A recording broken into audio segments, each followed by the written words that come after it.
Dear students, let us read the story A Tiger in the House. So Timothy the tiger cub was discovered by grandfather on a hunting expedition in the Terai jungle near Dehran. Grandfather was no shikari, but as he knew the forests of the Shivalik hills better than most people, he was requested to accompany the party. It consisted of several very important persons from Delhi to advise on the land and the direction the beaters should take once a tiger had been spotted. The camp itself was sumptuous. 7 large tents, one for each shikari, a dining tent and a number of servants' tents. The dinner was very good. As grandfather admitted afterwards, it was not often that one saw hot water plates, finger glasses and 7 or 8 courses in a tent in the jungle. But that was how things were done in the days of the viceroys.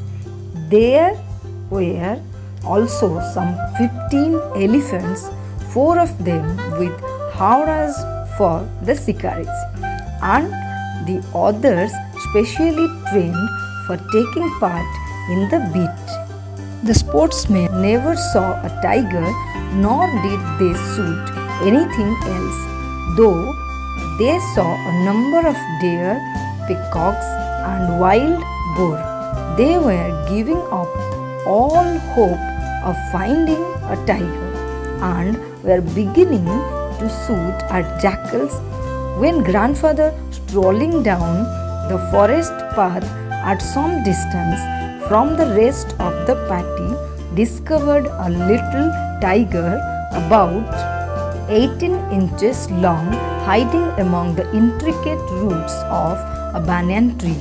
Grandfather picked him up and brought him home after the camp had broken up.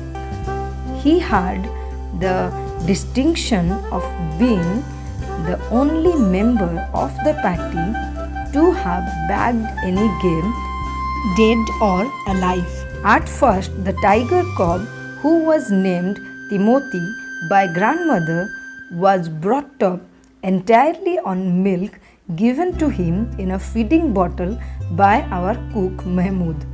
But the milk proved too rich for him, and he was put on a diet of raw mutton and cod liver oil, to be followed later by a tempting diet of pigeons and rabbits. Timothy was provided with 2 companions, Toto the monkey, who was bold enough to pull the young tiger by the tail and then climb up the cottons if Timothy lost his temper, and a small mongrel puppy found on the road by grandfather. At first, Timothy appeared to be quite afraid of the puppy and darted back with a spring if it came too near. Finally, he allowed the puppy to crawl on his back and rest there.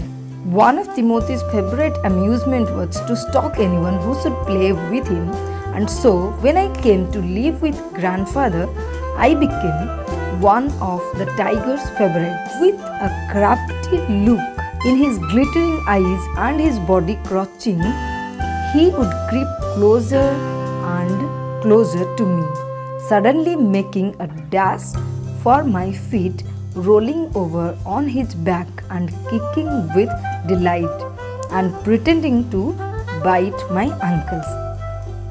He was by this time the size of a full-grown retriever, and when I took him out for walks, people on the road would give us a wide berth. When he pulled hard on his chain, I had difficulty in keeping up with him. His favorite place in the house was the drawing room, and he would make himself comfortable on the long sofa reclining there with great dignity and snarling at anybody who tried to get him up. Timothy had clean habits and would scrub his face with his paws exactly like a cat. He slept at night in the cook's quarters and was always delighted at being let out by him in the morning. One of these days, declared grandfather in her prophetic manner, we were going to find Timothy sitting on Mahmud's bed and no sign of the cook except his clothes and shoes. Of course, it never came to that. But when Timothy was about 6 months old, a change came over him. He grew steadily less friendly. When out for a walk with me, he would try to steal away to stalk a cat or someone's pet pekinese. Sometimes at night, we would hear frenzied crackling from the poultry house, and in the morning there would be feathers lying all over the veranda. Timothy had to be chained up more often, and finally, when he began to stalk Mahmud about the house with what looked like villainous intent, grandfather decided it was time to transfer him to a zoo. The nearest zoo was at Lucknow, 200 miles away. Reserving a first-class compartment for himself and Timothy, no one would share a compartment with them. Grandfather took him to Lucknow, where the zoo authorities were only too glad to receive as a gift a well-fed and fairly civilized tiger. About 6 months later, when my grandparents were visiting relatives in Lucknow, grandfather took the opportunity of calling at the zoo to see how Timothy was getting on. I was not there to accompany him, but I heard all about it when he returned to Dehra. Arriving at the zoo, grandfather made straight for the particular cage in which Timothy had been locked up. The tiger was there, crouched in a corner, full grown and with a magnificent striped coat. "Hello, Timothy," said grandfather, and climbed the railing with ease. He put his arm through the bars of the cage. The tiger approached the bars and allowed grandfather to put both the hands around his head.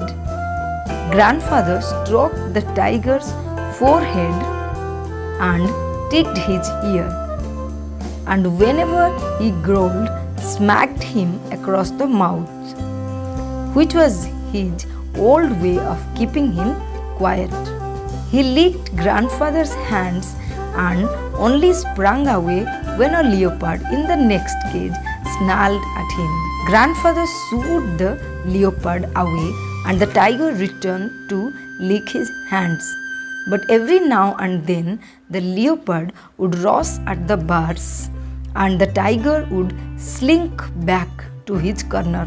A number of people had gathered to watch the reunion when a keeper pushed his way through the crowd and asked grandfather what he was doing.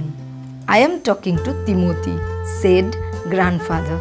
"Weren't you here when I gave him to the Jew 6 months ago?" "I haven't been here very long," said the surprised keepers.